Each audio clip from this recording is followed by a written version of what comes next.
Hello and welcome to World of Wigan, the news show all about news in Wigan. To find out more about World of Wigan, or to keep updated, why not follow us on Twitter at twitter.com/worldofwigan or facebook.com/worldofwigan. Now it's time for this.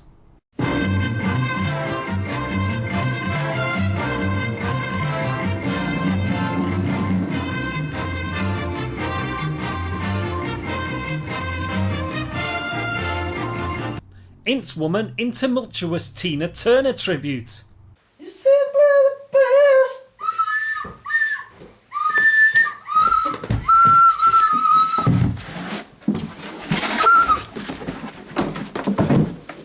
Elvis Presley alive and well. The wonder of you. T.Y. T.Y. very much. Crookman arrested for reading. What the fucking hell? At the door. Look, get off me! What the fuck? Get off! The Stellar Book of World Records has no category for World's Nicest Man. Imagine trying to create the metrics for that. But its 2014 edition features an entry that points us in the right direction. Curious, we did some research and it turns out that the world's nicest man lives in Wigan. Who'd have thought that? It's not me. Nor me. But just how nice is nice? Cliff went to find out. Some nice needlework there, yeah. I used to be... A lot of people think that I had woven that, but I got it from Mallorca. Mallorca. In a small, cramped flat in Springfield lives Torn Christ, a volunteer who volunteers his time to voluntary activities. In February, Torn appeared in no fewer than 16 newspapers, all relating to different news stories of random acts of kindness. But how nice is nice? Well, I was about to find out. Torn, why are you so nice? I wouldn't say I'm nice as such. I don't know if you describe it as that, but I try to be patient and I try to be honest and lend a helping hand where necessary. Earlier this year, Torn started his own taxi service, giving those in need a piggyback from their homes to the doctors. And the price of this service, yep, you guessed it, free.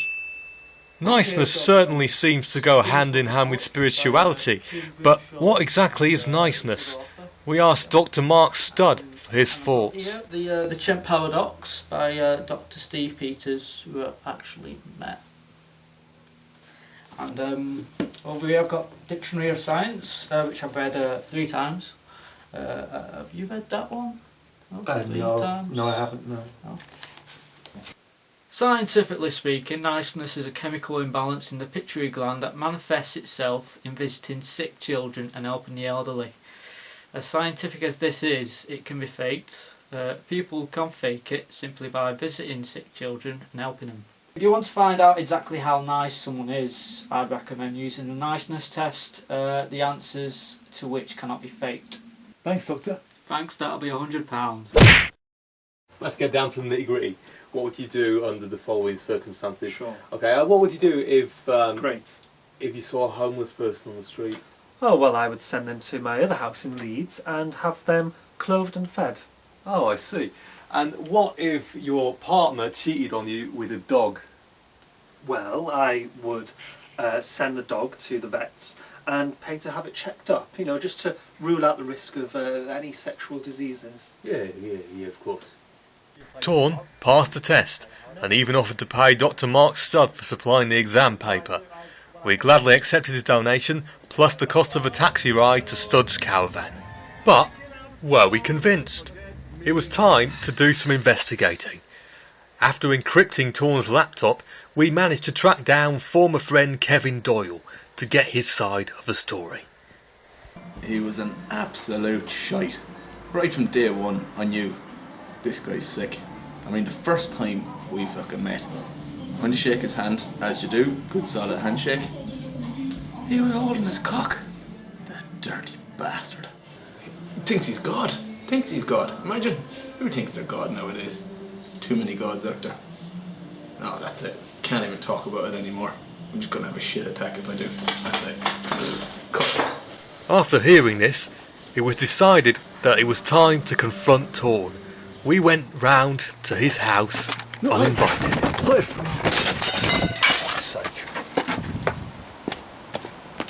Torn, What's the kerfuffle? get out of here. I had a word with a friend of yours today. Went by the name of Kevin Doyle. Kevin Doyle? I don't know a Kevin Doyle. Well, he seemed to know a lot about you.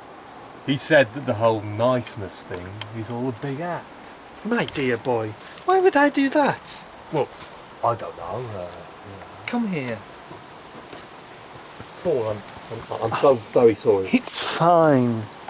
You know, we're not going to have much of a story now. I won't really have anything to bring back to the office. Oh, don't worry about it. Honestly, it's been really nice to meet you. Yeah. What? So this won't be going out? Well, probably not now. That's a shame.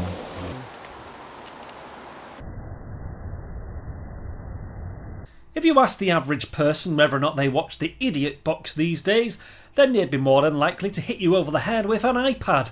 Or whinge. I don't watch TV these days. In fact, you don't even have one. And you know what? I don't even miss it. And they'd be wrong to react like that because there are some really great things on TV. That's right, Jamie. Well, here's Tarquin Henry Crawford DuPont's guide to what's on this week. Hello, Tarquin Henry Crawford DuPont here. First up we have It's a Dog's Life. One of my favourites actually. Judd chased his tail and rolled in poop, while feet away, police investigated a grisly double murder. Sid dreamt of running away. Meanwhile, Aphid figured out how to open the door and got into the kitchen. It was a full half an hour before the Thompsons got back. Plus, a very familiar face came back to our screens. When we left last week, poor Pudsey was still chasing his tail. Will there be a twist in the tale? On Friday night, we kicked off a new series of real-life twats. I can't get enough of the show. It's just that it's endlessly fascinating to get an insight into what makes some of the most brilliant minds of our time tick. Tom York spoke candidly about his new solo album, Onanistic Flight. I used theremins and pea shakers. They were my noisemakers. The suits were their deals and their clauses. They were the ball breakers I dealt with. The pressure. I had a drink to numb the pain, R&R and rum and coke.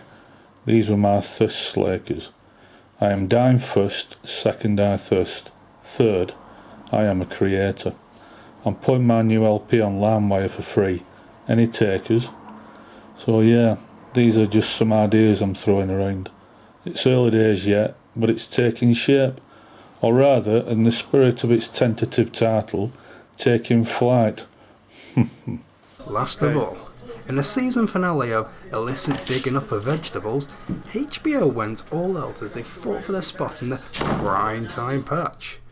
In Parsnip for the Course, Kip sits at his childhood greengrocer's deathbed while Letitia returns to her roots. I feel both scenes were handled sensitively. Letitia didn't let her guard down during the visit from the health inspector, and you genuinely couldn't tell whether she was welling up from the onions or the news of the theft of a prized eggplant. Kip, however, as viewers have come to expect, stole the show. You know, Art, when I was a kid, I used to kick my sprouts and my asparagus under the table so that Walt would eat them. That's why you always used to have gas around meal times. Kind of funny, huh?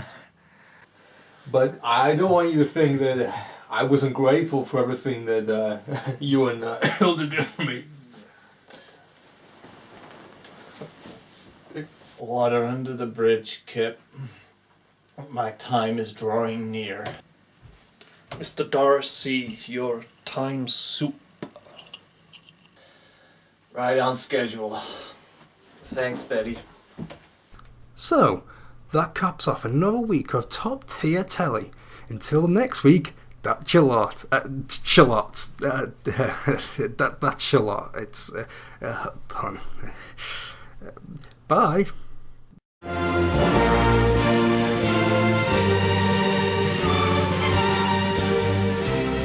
Hello, let me tell you about the time I saw through reality. There I was, sat in a porta-cabin one mean February morn, sipping gently from my can of blue beer, which had kept cool on the wire mesh windowsill. That's not an important detail. I don't know why I've included it in the story. Anyway, I was admiring my Falcon semi-acoustic guitar when I thought, that's it, of course. I need to tape Crime Watch. That was 1998, by the way. But then a more profound thought came my way. What if life is a vibration, resonating on a single string? And what if the other strings were other realities, on other frequencies? And obviously that led to an even bigger question. How can I develop a short-term pension investment plan? Guys, it's really simple. All you have to do is send a deposit of £45 with 12 recurring IRS payments to World of Wigan. They will take care of the rest. You can't afford to mess about. It's your future. And I know a lot of you WOW viewers are still reasonably young. So let me give you the 3 most important words you will ever hear. Guaranteed minimum pension. Learn it. Now get out of my house.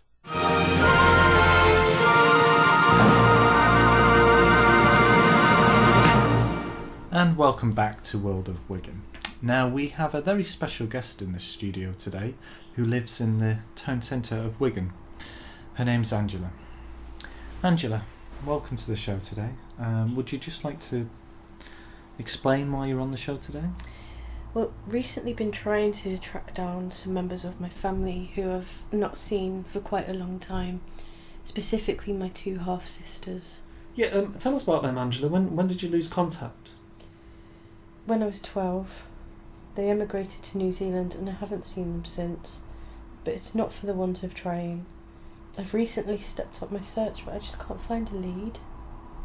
So it's been 18 years, because you're 30 now, aren't you? Why are you so desperate to find them? I just want to know that they're safe. We had a very special relationship growing up.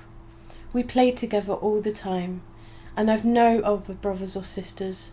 They've always been in my heart ever since. And I guess at times, you know, it's been really painful for me not knowing where they are. And what are the names? There's Eloise, who's 2 years older than me, and Naomi, who's 29. What would it mean to finally see them? Words can't describe. It would just mean the world to me. Yeah. Right, well, thank you, Angela, for coming on to the show. Best of luck with that. Wrestling. Religion. It's the same.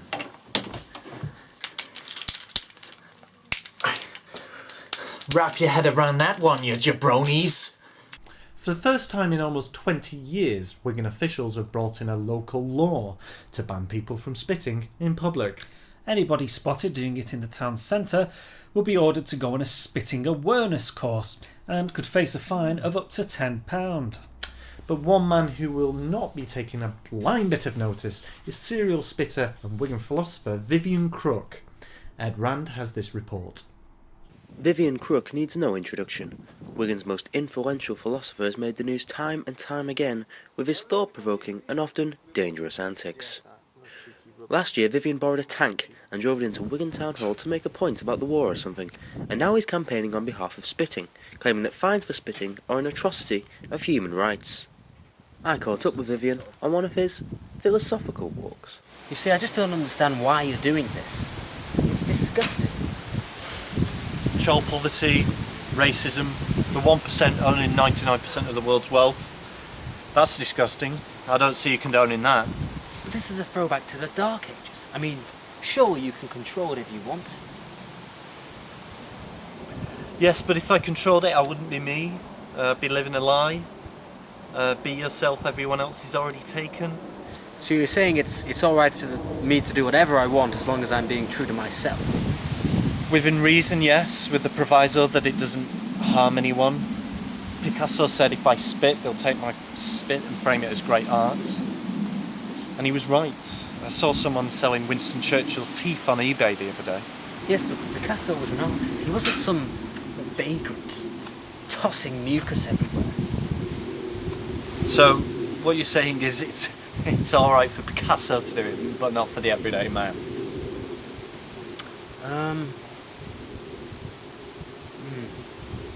Of course, spitting has been going on for centuries. Here's historian Thatch Tripe. Spitting can help clear the throat for easier breathing. In colder weather, saliva tends to thicken up, making it slightly more difficult to breathe. By spitting and then drinking fluids, athletes can open their throats for easier passage of air. The Mayans used to do this in between games of netball, and it was seen as a religious summoning of the mighty god Pooey Poo Poo Poo. It is commonly believed that it is possible to transmit infectious diseases by spitting, including tuberculosis, influenza, and the common cold. But the epidemiological evidence that this is the case is not present, and it is likely that this belief, although intuitive, is not reflective of meaningful risk. That's all well and good, Thatch, but what do Wiganers think? I've no idea. Why don't you ask them? Okay, I will. Spitting, I don't think it's very attractive. I mean, I wouldn't want my girlfriend to be a spitter, in any sense of the word. Don't spit! Alright?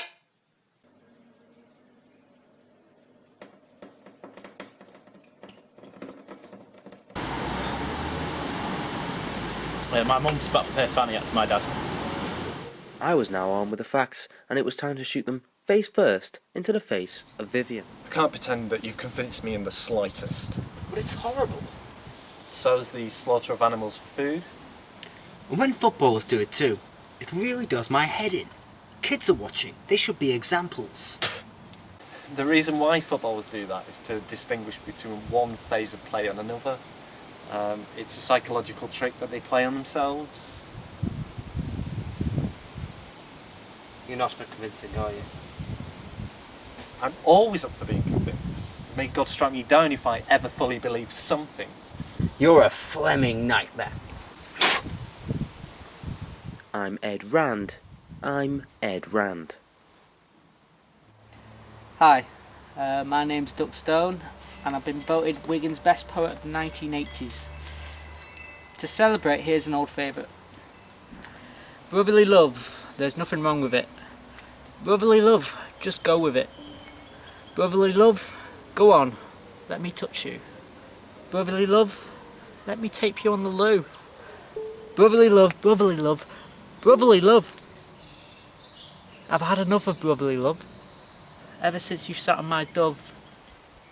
At the time you said sorry, but I'm afraid that won't cut it this time because it looked purposeful.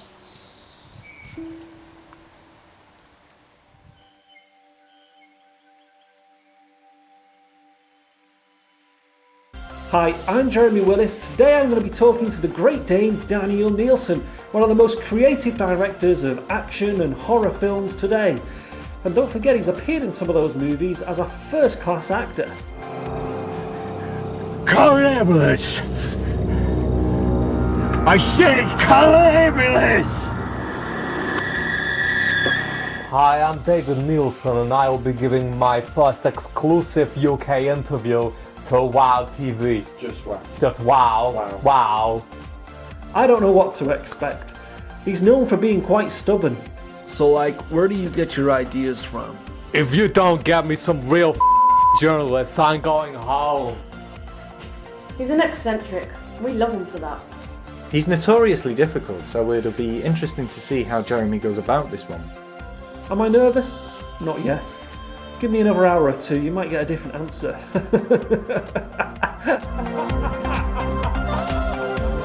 I always talk straight. You might not like it, but it's always the truth. It's my first appearance in 2 years. I don't know how it will go. We will see.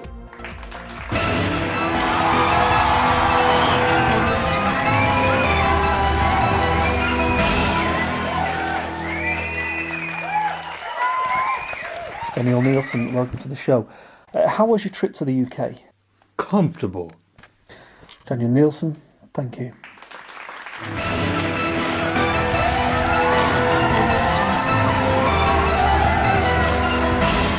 In the last webisode of World of Wigan, we did a feature on the recent spate of graffiti in Wigan Town Centre. Now, as delighted as me and Martin, now that our fan base is growing, we do feel the need to point out that there are better ways of expressing yourself. Here's Mal Turf with some advice.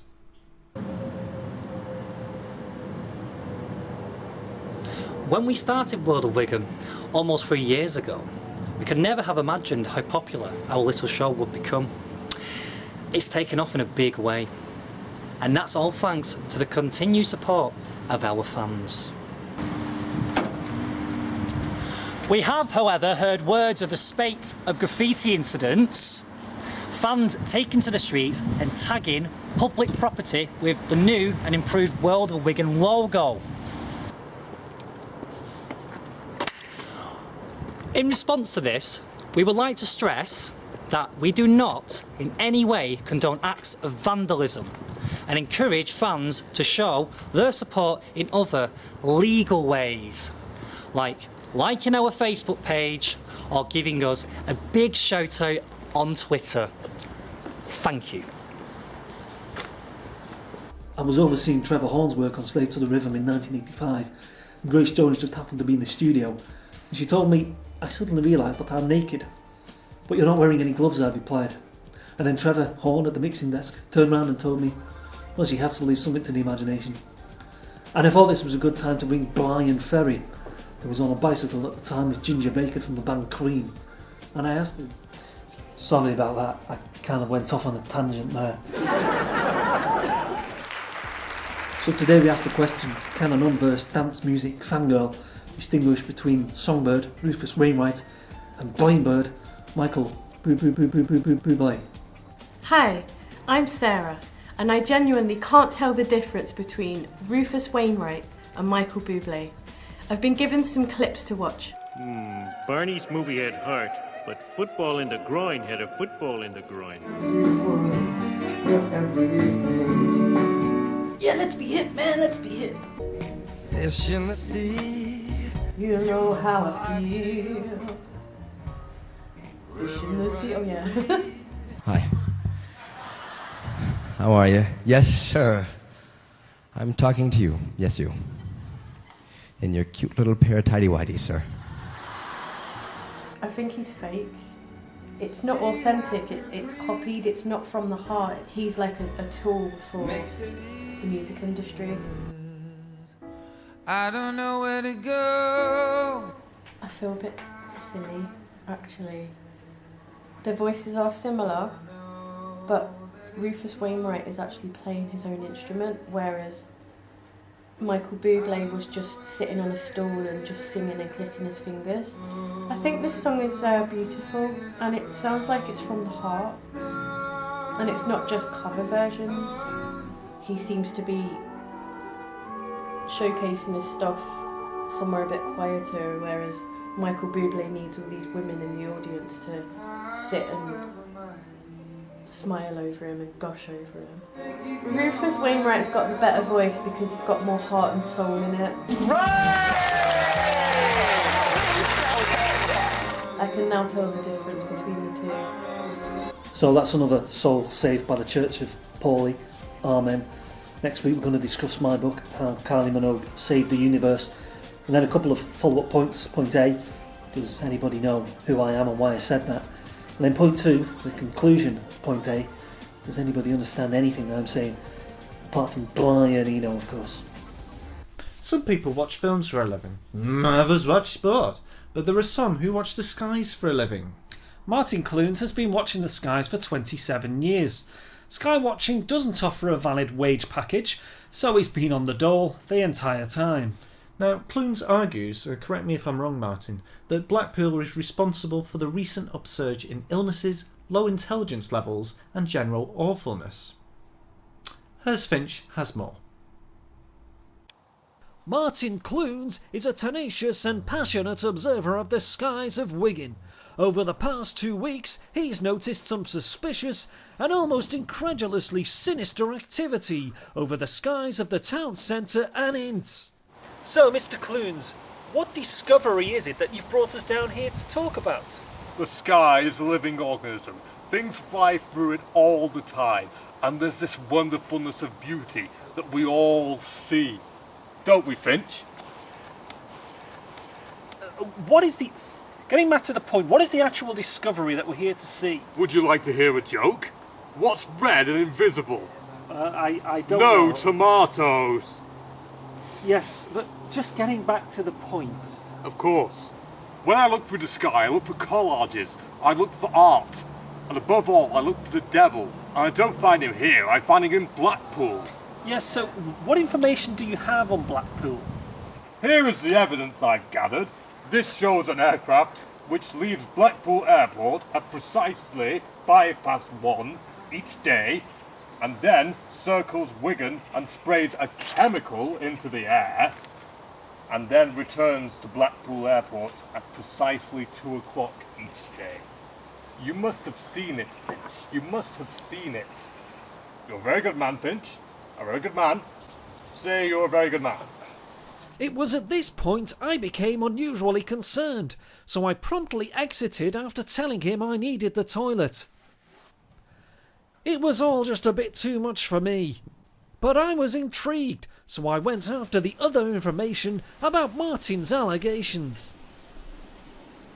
It proved to be a hush-hush, don't ask questions subject, but I, however, managed to contact a former employee of the Wigan Air Traffic Control, who wore an Asda bag to conceal his identity. Are these reports of a suspicious aircraft from Blackpool true? Yes. And what evidence do you have of this?